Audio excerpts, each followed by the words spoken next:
2, 3. Assalamualaikum warahmatullahi wabarakatuh. Hari ini Forkampi berpartisipasi dalam donor darah yang dilakukan Sembako DKI bekerja sama dengan PMI. Yang kebenaran ketua PMI-nya Wali Kota Jakarta Barat yang baru dipilih jadi ketua PMI, Bang Rustam. Ya, ini sudah dilihat teman-teman Forkampi mengadakan donor darah. Bang Yus, ini dari Sri Kandi, dominan di Sri Kandi ya. Makasih Sri Kandi.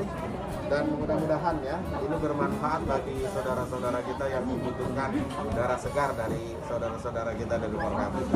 Assalamualaikum warahmatullahi wabarakatuh.